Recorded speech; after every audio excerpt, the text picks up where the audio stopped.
रोज एक नई कहानी देखने के लिए चैनल को सब्सक्राइब करें और बेल आइकन दबाना ना भूलें। कंचन एक बहुत ही चटोरी लड़की थी। वो हर वक्त कुछ ना कुछ खाती रहती थी। कंचन की जुबान को अगर किसी चीज का स्वाद पसंद आ जाता तो फिर कंचन बार बार वही चीज खाती।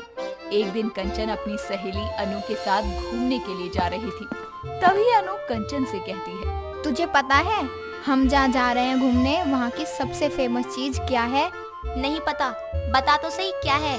हम वहाँ जाकर ही खाएंगे ना, और वैसे भी खाने के लिए तो मैं सबसे पहले ही हूँ। हाँ भाई पता है, तभी तो मैं तुझे बता रही हूँ कि वहाँ पर सबसे ज्यादा फेमस खस्ता कचौड़ी है। तू एक बार खाएगी ना तो तू बार बार खाने की बोलेगी। मैंने आज तक बस कचौड़ी ही खाई थी, ये खस्ता कचौड़ी कैसी होती है पहली बार सुन रही हूँ मैं तो ये। हाँ तो कोई बात नहीं, अभी सुन ले, और जब हम वहाँ जाएंगे तो खा भी लियो। और वैसे भी वो ऐसी वैसी कचौड़ी नहीं है, खस्ता कचौड़ी है। लोग खस्ता कचौड़ी खाने के लिए दूर दूर से आते हैं, और तू इतनी भी दूर नहीं है। तूने बोल दिया, लेकिन अब मुझसे इंतजार भी नहीं हो रहा है। मन कर रहा है जल्दी से जाऊं और खा लूं। हाँ, अभी थोड़ा टाइम और लगेगा जाने में, फिर खा लियो। अनु और कंचन वहाँ पहुँच जाते हैं और घूमने लगते हैं। तभी कंचन अनु से कहती है, अरे अब तो हम आ भी गए हैं, अब तो खिला दे मेरी खस्ता कचौड़ी। मेरे पेट में चूहे कूद रहे हैं खस्ता कचौड़ी खाने के चक्कर में। मैंने कुछ खाया भी नहीं है। अरे वो देख, सामने ही खस्ता कचौड़ी का ठेला है। चल अब खिलाती हूँ तुझे खस्ता कचौड़ी। अनु और कंचन खस्ता कचौड़ी खाने लगते हैं। जैसे ही कंचन खस्ता कचौड़ी टेस्ट करती है तो चटकारे लेती है और अनु से कहती है, वाह यार, कितनी ज्यादा टेस्टी है ये। क्यों, मैंने बोला था ना, तू एक बार खस्ता कचौड़ी खाएगी तो बाकी सारी कचौड़ी को भूल जाएगी। मुझे पता था ये तुझे बहुत पसंद आएंगी। अरे बाकी सारी कचौड़ियों को क्या, मैं तो बाकी सब भूल गई हूँ। मुझे तो कचौड़ी इतनी ज्यादा यम्मी लग रही है, और मिले या ना मिले लेकिन खस्ता कचौड़ी तो जरूरी मिलनी चाहिए। चल अब हो गया हो तो चले, घूमना भी हो गया, खाना भी हो गया, अब घर चल। बहुत थक गई हूँ, और तू भी तो थक गई होगी। बस थोड़ी सी और खा लूं खस्ता कचौड़ी, फिर घर चलते हैं ना। सच में बहुत ज्यादा टेस्ट है इसमें, बस ज्यादा नहीं थोड़ी सी ही खाऊंगी। ठीक है, मैं यही हूँ, तू खा ले आराम से जब तक चाहे। कंचन खस्ता कचौड़ी खाने लगती है और एक एक करके बहुत सारी कचौड़ी खा लेती है। और खस्ता कचौड़ी खाने के बाद दोनों वापस घर आ जाते हैं। कंचन को खस्ता कचौड़ी इतनी अच्छी लगने लगती है कि अब वो रोज रोज खस्ता कचौड़ी खाने लगती है। कुछ दिन बाद वो वहीं से खस्ता कचौड़ी लेकर घर आती है और घर में बैठकर आराम से खा रही होती है। तभी उसकी माँ अलका आती है और कंचन को ऐसे कचौड़ी खाता देखकर कहती है, अरे बेटी, अकेले अकेले क्या खा रही है? ला मैं भी खा लूं थोड़ा।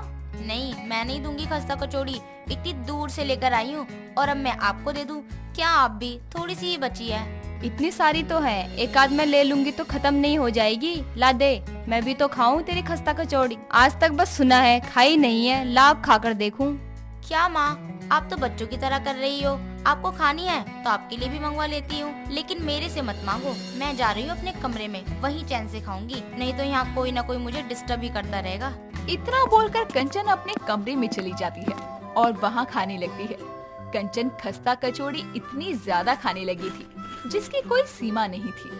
कुछ दिनों बाद कंचन के घर एक विपिन नाम का लड़का अपनी माँ राधा के साथ आता है और अलका से राधा कहती है, नमस्ते बहन जी, मुझे मेरे एक दूर के रिश्तेदार ने बताया था, मैं आपके घर अपने बेटे का रिश्ता लेकर आई हूँ। लेकिन अचानक ऐसे कैसे? हम तो आपको जानते भी नहीं है, और इतनी जल्दी शादी के लिए कुछ भी कैसे बोल सकते हैं?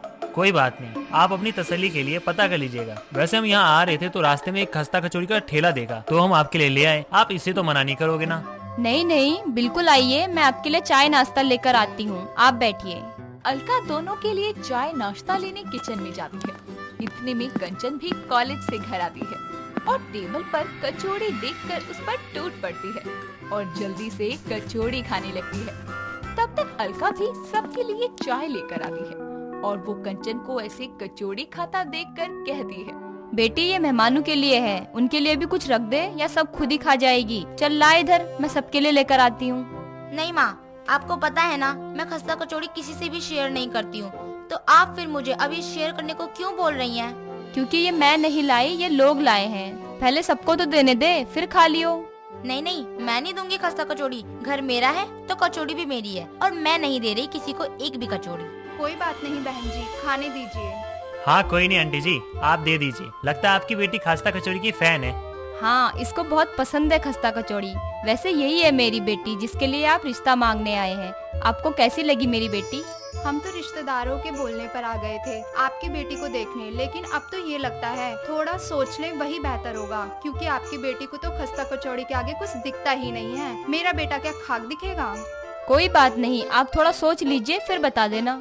नहीं, यहाँ तो कोई सोचने की जरूरत ही नहीं है। आपकी बेटी अच्छी तो बहुत है, लेकिन मेरे बेटे के लायक नहीं है। मुझे माफ करिएगा। इतना बोलकर दोनों वहाँ से चले जाते हैं और अलका गुस्से में कंचन को कहती है, हो गई तसल्ली? ये नहीं दिखाई देता है क्या कि घर में कोई आया है? थोड़ा तो सब्र कर लेती, हफ्सियों की तरह टूट पड़ी। तो अब इसमें भी मेरी गलती है क्या? आपको पता है मुझे खस्ता कचौड़ी कितनी पसंद है, तो आपको वहाँ रखनी ही नहीं चाहिए थी ना। समझ जा थोड़ा तो। इतनी खस्ता कचौड़ी खाएगी तो तेरी तबीयत खराब हो जाएगी। अभी भी बोल रही हूँ मत खा इतनी। कोई बात नहीं माँ, अभी मत बोलो, जब तबीयत खराब होगी तब बोलना। ठूस तू, जब बीमार पड़ेगी ना तब पता चलेगा तुझे कि मैं सही बोल रही थी। इतना बोलकर अलका वहाँ से चली जाती है और कंचन इसी तरह ओवर लिमिट में खस्ता कचौड़ी खाती रहती है। कचौड़ी के आगे वो किसी की नहीं सुनती। कुछ दिन बाद सुबह सुबह कंचन अपने कॉलेज के लिए जा रही थी। तभी उसे बहुत जोरों से पेट में दर्द होता है और वो पेट पकड़कर बैठ जाती है और अलका को जोर जोर से बुलाने लगती है। अलका वहाँ आकर कंचन को देखकर कहती है, क्या हुआ? तूने पेट क्यों पकड़ रखा है? ठीक तो है ना तू? नहीं, मेरे पेट में बहुत ज्यादा दर्द हो रहा है, खड़ा भी नहीं हुआ जा रहा है। अलका घबराकर कंचन को हॉस्पिटल लेकर जाती है और डॉक्टर कंचन का चेकअप करने के बाद अलका को आकर कहते हैं, आपकी बेटी के शरीर में कोलेस्ट्रॉल बहुत बढ़ गया है और मैदा भी बहुत जमा हो गया है। अभी तो फिलहाल ये ठीक है, लेकिन अगर आगे भी इन्होंने अपने खान पान पर कंट्रोल नहीं किया तो हम कुछ नहीं कर सकते। मैं आपको दवाइयाँ बता दे रहा हूँ, आप इन्हें समय पर खिलाते रहना। डॉक्टर की सारी बात अलका कंचन को बताती है और सारी बातें सुनने के बाद कंचन अलका से कहती है, माँ मुझे माफ कर दो, आप मुझे शुरू में ही समझा रही थी, लेकिन मैंने आपकी एक बात नहीं सुनी। बेटा तब नहीं सुनी थी, कोई बात नहीं, अब सुन ले। अपनी सेहत पर ध्यान दे और ये खस्ता कचौड़ी और बाहर का खाना कम कर दे। ठीक है माँ, अब आप जैसा बोलोगी मैं वैसा ही करूँगी। अब मैं अपनी वजह से आपको परेशानी नहीं दूंगी। कंचन को अपनी गलती समझ में आती है और वो अलका से माफी मांगती है। हॉस्पिटल से आने के बाद कंचन अपनी सेहत पर खूब ध्यान देती है और उसके बाद कभी कभी बहुत कम मात्रा में ही खस्ता कचौड़ी खाती। लवीना एक बहुत ही सुंदर और स्टाइलिश लड़की थी। उसके स्टाइलिश लुक के सभी दीवाने थे। वो जहाँ से भी गुजरती सभी लोगों के बीच का सेंटर ऑफ अट्रैक्शन बन जाया करती। ऐसे ही एक दिन सर्दियों के मौसम में वो सुंदर सी ड्रेस डालकर कॉलेज जाती है और उसे देखकर उसका दोस्त रेयांश बोलता है, क्या बात है, सर्दी हो या गर्मी, तू अपने लुक से हर मौसम में कहर ढाती रहती है। ए रेशमा, कुछ सीख लवीना से। क्या भिखारन से बन के रहती है तू हमेशा? तेरे कान पे ना मैंने 2-4 धर देने हैं, बंद कर ले अपना मुंह, समझा? रवीना अपनी बॉडी पे कितना कुछ लगाती है तब जाके इतनी सुंदर दिखती है, पर मेरी ब्यूटी तो बिल्कुल नेचुरल है, नेचुरल। ओए तू ना कम बोल, कितना कुछ क्या, मैं तो कोई क्रीम बॉडी लोशन कुछ भी यूज नहीं करती। तभी मैं कहूँ फेस की स्किन इतनी सॉफ्ट और हाथ कैसे रूखे रूखे से हो रहे हैं तेरे। अब तुझे भी क्या ही प्रॉब्लम होगी, सब तेरे फेस को ही तो ज्यादा देखते हैं ना। हाँ यार लवीना, इस कबाड़ा ने बात तो बिल्कुल सही कही है, मेरी अभी नजर पड़ी है। आई थिंक तुझे इसके लिए कुछ करना चाहिए। चलो यार क्लास में चलते हैं, टाइम हो गया। इतना कहकर सब वहाँ से चले जाते हैं और लवीना वहाँ खड़ी अपने हाथों को देखने लगती है और शाम को घर आकर अपनी माँ राधा से बोलती है, माँ माँ सुनो ना, मुझे थोड़े पैसे दे दो। कितने थोड़े? 1000 बस। क्यों, इस महीने की पॉकेट मनी कहाँ गई तेरी जो तू एक्स्ट्रा पैसे मांग रही है? चाहिए क्यों तुझे? वो मुझे सर्दियों के लिए कुछ कॉस्मेटिक खरीदना है। अरे दे दूंगी कल। इस वक्त कौन सा तेरा चाचा दुकान खोलकर बैठा होगा, जब देखो तब हाजिर चाहिए इसको। हाँ हाँ ठीक है, समझ गई, अब खाना खिला दो ना माँ। इतना कहकर वो खाना खाने बैठ जाती है और अगले दिन अपनी माँ से पैसे लेकर कॉस्मेटिक की शॉप पर जाती है और बोलती है, भैया एक अच्छा सा बॉडी लोशन दिखाना। मैडम अच्छा क्या होता है? बॉडी लोशन का नाम बताओ। तभी तो पता चलेगा आपको कौन सा चाहिए। कभी यूज तो किया ही नहीं है, कौन सा नाम बताओ। वो आप मुझे दिखा दीजिए, मैं अपनी पसंद से ले लूंगी। ठीक है, जैसी आपकी मर्जी। ये रखे, हर ब्रांड के हैं, देख लीजिए। जिसके बाद लवीना एक बॉडी लोशन को उठाकर देखने लगती है और खुद से बोलती है, यार बॉडी लोशन में भी इतने ऑप्शन होते हैं क्या? कुछ समझ ही नहीं आ रहा कौन सा मेरे लिए सही है और कौन सा नहीं। क्या करूं, किससे मदद लूं? हाँ मैडम, देख लिया कौन सा चाहिए आपको? क्या करूं? एक काम करती हूँ, 5 अलग अलग तरीके के बॉडी लोशन ले लेती हूँ। जो सूट करेगा वो ठीक है, वरना देखी जाएगी। भैया आप ये 5 दे दीजिए। ठीक है मैडम, और कुछ? नहीं, यही लेना है बस। जिसके बाद वो बॉडी लोशन लेकर घर चली जाती है और अगले दिन नहा धोकर वो बाथरूम से बाहर आती है और लाए हुए बॉडी लोशन को बेड पर रखकर खुद से बोलती है, कौन सा लगाऊं? डीप नरिशिंग वाला लगा लेती हूँ आज। वो अपने आप से बात कर ही रही होती है कि तभी वहाँ उसकी माँ राधा आती है और उसे ऐसे अपने आप से बातें करता देखकर बोलती है, अरे ये दिमाग चल गया है क्या तेरा, जो खुद से ही बातें करे जा रही है? और ये क्या फैला रखा है बेड पर? कॉलेज नहीं जाना तुझे जो यहाँ टाइम पास कर रही है? माँ मैं टाइम पास नहीं कर रही, बल्कि मैं कंफ्यूज हो रही हूँ कि इन 5 बॉडी लोशन में से मैं कौन सा वाला लगाऊं। अच्छा, तो इन्हीं बॉडी लोशन में पैसा फूक कर आई है तू? इससे अच्छा तो घर में पड़ा नारियल का तेल लगा लेती, कम से कम पैसे तो बच जाते। माँ दिमाग की दही क्यों कर रही हो? ये बता दो कौन सा लगाऊं? क्यों फालतू में परेशान हो रही है? ला मैं बताती हूँ। इतना कहकर वो बॉडी लोशन की बोतल को स्मेल करने लगती है और बोलती है, ए लवीना, तू ना यही वाला लगा, इसमें ना मस्त खुशबू आ रही है। तू इसे लगाएगी तो तू भी महकने लगेगी। मेरी मान तो अभी इसे लगा ले और कल दूसरा लगा कर देख लियो, ठीक है? अपनी माँ के कहने पर लवीना वही बॉडी लोशन लगाकर कॉलेज के लिए निकल जाती है। ऐसे ही दिन बीतते हैं और वो हर रोज अलग अलग बॉडी लोशन लगाया करती थी। साथ ही वो बॉडी लोशन को फेस क्रीम की तरह भी यूज करने लगी थी।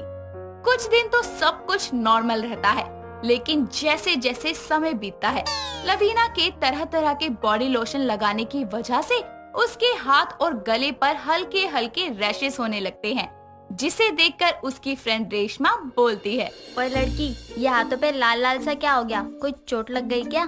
तू तो चुप ही रह। तू ही बोलती थी ना कि सर्दियों में बॉडी लोशन नहीं लगाती है। देख लगाया तो क्या हो गया मेरे साथ। इससे अच्छा तो मैं बिना बॉडी लोशन के थी, कम से कम मुझे रैशेस तो नहीं होते थे। अबे कौन से वहम में जी रही है तू? बॉडी लोशन स्किन की नमी बनाए रखता है, उससे कोई नुकसान थोड़ी होता है। पागल है क्या? अरे यार तेरे कहने पर ही बॉडी लोशन खरीद के लाई थी, उसी से हुआ है ये सब। जा ना, कुछ भी मत बोल। ओए, कहीं दुकान वाले ने तुझे एक्सपायरी डेट वाला लोशन तो नहीं दे दिया? नहीं यार, मैं 5 अलग अलग बॉडी लोशन लेकर आई थी और कोई भी एक्सपायर्ड तो बिल्कुल भी नहीं था। मैंने अच्छे से चेक किया था। 5? ओ दिमाग से पैदल, 5 बॉडी लोशन किस खुशी में खरीद लिए तूने? 1 मिनट, इसका मतलब तूने 5 को यूज किया होगा, तभी तेरी स्किन में ये रैशेस हुए ना? हाँ, मुझे समझ नहीं आ रहा था कि कौन सा लगाऊं और कौन सा रहने दूं, इसीलिए मैं एक एक करके सारे लगाती गई। वो बोल ही रही होती है कि तभी रेशमा का कॉल आता है और वो कॉल पर बातें करने लगती है और थोड़ी देर बाद कॉल कट करके बोलती है, अरे ओ बेअकल लड़की, बॉडी लोशन खरीदने से पहले मुझसे पूछ तो लेती। चल अभी तो मुझे कहीं जाना है, पर तू ना मुझे कल मिलियो, मैं तुझे किसी से मिलवाऊंगी, ठीक है? बाय। इतना कहकर रेशमा जल्दी से वहाँ से चली जाती है और लवीना भी अपने घर के लिए निकल जाती है और ऐसे ही समय बीतता जाता है। पर रेशमा किसी काम में बिजी होने की वजह से लवीना से मिल नहीं पाती और लवीना भी बॉडी लोशन लगाना छोड़ देती है, जिससे उसकी स्किन ड्राई होना शुरू हो जाती है और वो इस बात से काफी परेशान हो जाती है। ऐसे ही एक दिन वो अपने हॉल में बैठकर फोन चला रही होती है, तभी रेशमा उसके घर आकर उससे बोलती है, और जाने मन, क्या हाल है? जाने मन की ऐसी कम तैसी, मुझे ये बता कि तू कहाँ मर गई थी? अरे कितने कॉल किए, मजाल है जो तू एक फोन उठा ले। हाँ नहीं तो बात मत कर मुझसे। ये लड़की तो सारी तमीज रद्दी वाले को बेच कर आई है, कैसे बात कर रही है तू उससे? एक तो वो इतने दिनों बाद घर आई है। अरे रेशमा बेटा, तू खड़ी क्यों है? बैठ, मैं तेरे लिए चाय बना कर लाती हूँ। नहीं आंटी, कोई बात नहीं, मैं फिर कभी पी लूंगी, आज इसके साथ कहीं जाना है मुझे। ओए चल तैयार हो जा, जाना है ना? जाना सुनाई नहीं दे रहा क्या? जिसके बाद वो अपने कमरे से तैयार होकर रेशमा के साथ घर से निकल जाती है और दोनों एक पार्लर में जाती हैं, जहां रेशमा लवीना को वहां काम करने वाले एक बॉय ब्यूटिशियन से मिलवाती है और जिसे देखकर लवीना धीरे से रेशमा से बोलती है, तू मुझे पार्लर क्यों लेकर आई है? इतनी सर्दियों में मुझे कुछ नहीं करवाना, चल यहाँ से। रेशमा, क्या इन्हें ही मुझसे एडवाइस चाहिए थी? हाँ सैंडी, ये मेरी कॉलेज फ्रेंड है और लवीना ये सैंडी है, इस पार्लर में काम करता है। वैसे हम जिस काम के लिए यहाँ आए थे वो तो मैं भी कर सकती थी, पर तुझे इनके कहे पर ज्यादा यकीन होगा इसलिए मैं तुझे यहाँ लाई हूँ। ओके, तो लवीना, आप अपने ड्राई स्किन से परेशान हैं, तो जो बातें मैं आपको बताऊंगा उसे ध्यान से सुनना। देखो, हम अपनी स्किन को हेल्दी रखने के चक्कर में कुछ ज्यादा ही कर बैठते हैं, लेकिन ज्यादा करने से बेहतर है कि हम थोड़ा ही करें, लेकिन सही तरीके से करें। बॉडी लोशन को लगाने से ज्यादा जरूरी है कि अपनी स्किन को सूट करने वाला बॉडी लोशन लगाएं। लेकिन मेरी स्किन के लिए कौन सा बॉडी लोशन बेस्ट रहेगा, ये बात मैं कैसे जानूं? उसके लिए आपको अपनी स्किन का टाइप पता होना बहुत जरूरी है। तुम्हारी स्किन बहुत ड्राई है, तो तुम्हें अपनी स्किन को मॉइस्चराइज करने के लिए डीप नरिशिंग वाला बॉडी लोशन यूज करना चाहिए, जिसे लगाने से उससे रिलीज हुआ ऑयल स्किन को शाइनी बनाएगा। साथ ही इस बात का खास ध्यान रखना चाहिए कि लोशन को हल्के हाथों से लगाना चाहिए, ज्यादा जोर से रगड़ने पर स्किन को नुकसान हो सकता है। सैंडी उन दोनों को और भी बातें बताता है, साथ ही दोनों को उनकी स्किन टाइप का बॉडी लोशन भी दे देता है, जिसके बाद वो लोग वहाँ से चली जाती हैं और लवीना उसकी एडवाइस के हिसाब से ही बॉडी लोशन का यूज करने लगती है, जिससे उसकी स्किन और भी निखरी और सॉफ्ट हो जाती है और जिसके बाद वो सैंडी की बताई बातों को दिमाग में रखकर ही कोई भी प्रोडक्ट्स को खरीदा करती जो कि उसकी स्किन टाइप को सूट करता। सीता देवी की बहू खुशबू ने अपने नाम की तरह ही सारे घर में अपने गुणों की खुशबू फैलाई हुई थी, लेकिन उसकी जिंदगी में थी नारद मुनि जैसी ननद यानी अलका, जिसका काम बस चुगली करना था और उसकी इस आदत से हर कोई वाकिफ होते हुए भी उसकी बातों में आ जाता था, क्योंकि वो चुगली भी ऐसे करती थी मानो जैसे सच बोल रही हो। ऐसे ही एक दिन सीता देवी अपनी बहू खुशबू को आवाज लगाती है, जिसके बाद वो उससे बोलती है, खुशबू बहू जरा मुझे 10,000 रुपए दे दे, मुझे कुछ काम है। ठीक है माँ जी, मैं अभी ला कर देती हूँ। खुशबू अपने कमरे में जाती है और अलमारी से पैसे निकालते हुए बोलती है, माँ जी भी ना इतने पैसे तो मांग लेती हैं, लेकिन कभी भी वजह नहीं बताती कि इतने पैसे कहाँ खर्च कर रही हैं। चलो सास है, उनका हर हुक्म सर आँखों पर। खुशबू की ये बातें उसके दरवाजे पर खड़ी ननद अलका सुन लेती है, जो अपनी भाभी के पैसे देने के बाद अपनी माँ से बोलती है, माँ आपको पता है अभी जब आपने भाभी को पैसे लाने के लिए बोला तो वो अपने कमरे में जाकर क्या बोल रही थी? क्या बोल रही थी बताइए जरा। यही कि माँ जी तो पैसे ऐसे मांग लेती है मानो कि पेड़ पे उग रहे हो। अरे आज तक एक भी पैसे का हिसाब नहीं दिया कि कहाँ खर्च करती है, क्या लाती है, क्या करती है। बहू ने ऐसा बोला? अरे ये पैसा मेरे बेटे का है तो भला मुझे उसे बताने की क्या जरूरत है कि क्यों ले रही हूँ और क्या काम है। वही तो देखो ना, भाभी को तो प्रधान बनना है यहाँ का। अरे हर चीज की जानकारी उनको दो। मैं तो कहती हूँ माँ, उन्हें ज्यादा सर पे मत चढ़ाओ। हाँ, लेकिन इसके बारे में मैं मोहन से जरूर बात करूँगी। अलका की चुगली के कारण सीता के मन में अपनी बहू के लिए थोड़ी कड़वाहट सी भर जाती है।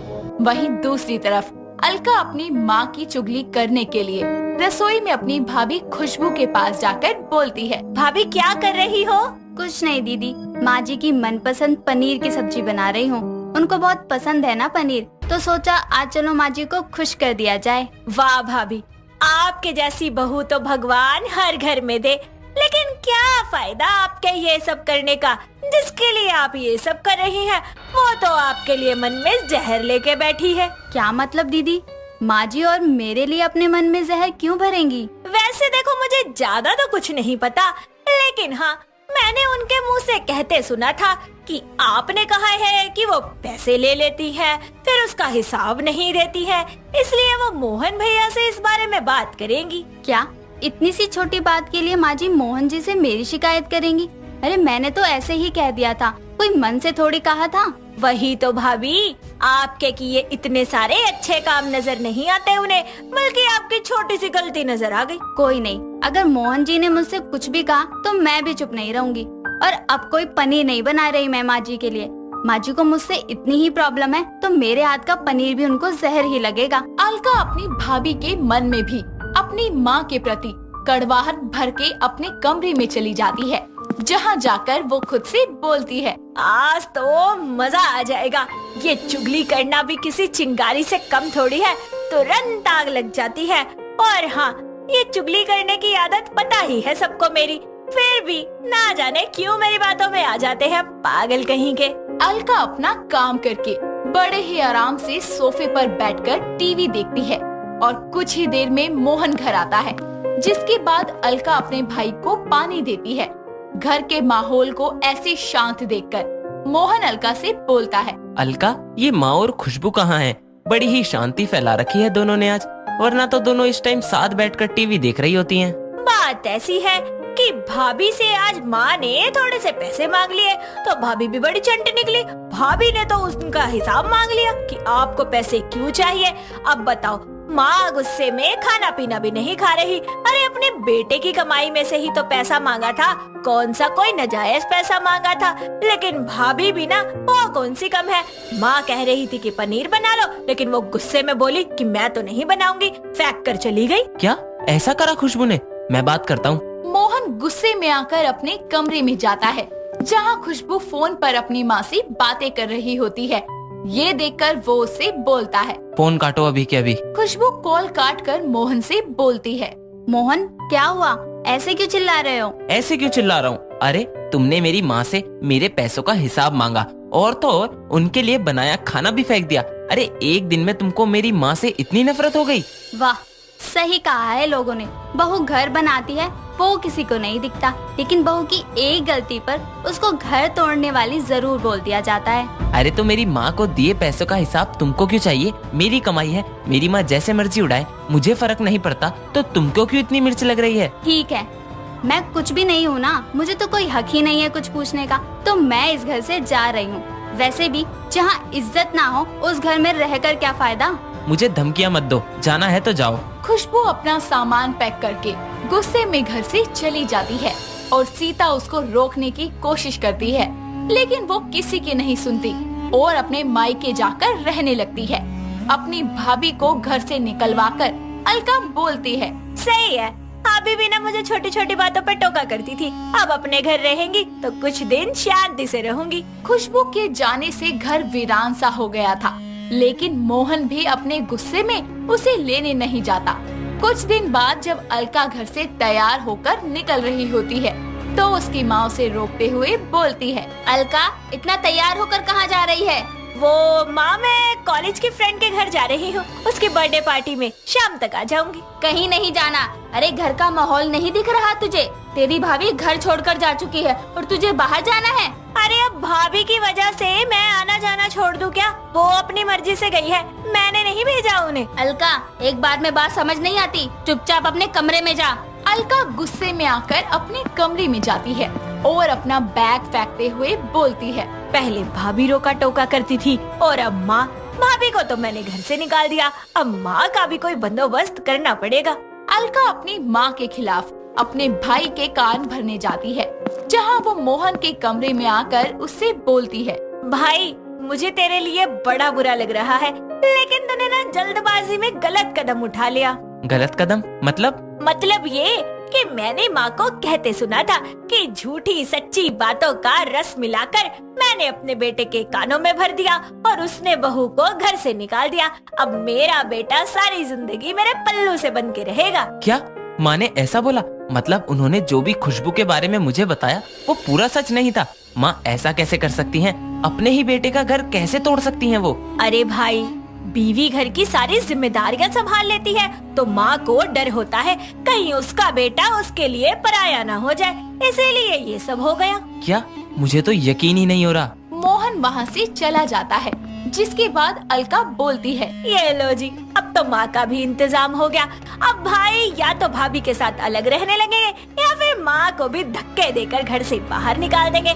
ऐसे में मैं उनके साथ रहूंगी, फिर वो मुझे रोके टोकेंगे भी नहीं कि कहीं मैं भी उन्हें छोड़ के न चली जाऊँ। अलका की चुगली करने की आदत ने अपने स्वार्थ के लिए अपने ही हंसते खेलते परिवार को आग लगा दी। लेकिन अब उसका सबक सीखने का वक्त आ गया था। उसकी सारी बातें दरवाजे पर खड़ा मोहन सुन लेता है, जो कुछ देर में खुशबू को लेकर घर आता है। जिसके बाद खुशबू अपनी सास सीता के पैर छूकर माफी मांगती है और सीता भी अपनी बहू के गले लगकर माफी मांगती है। ये देखकर अलका बोलती है, भाई ये सब तू क्या कर रहा है? माँ ने तो भाभी को घर से निकलवाया था, तू उन दोनों को एक क्यों कर रहा है? हाँ, क्योंकि माँ ने नहीं, खुशबू को तूने घर से निकलवाया अपनी चुगली से। दोनों सास बहू के एक दूसरे के खिलाफ कान भर के। हाँ दीदी, ऐसा क्यों किया आपने?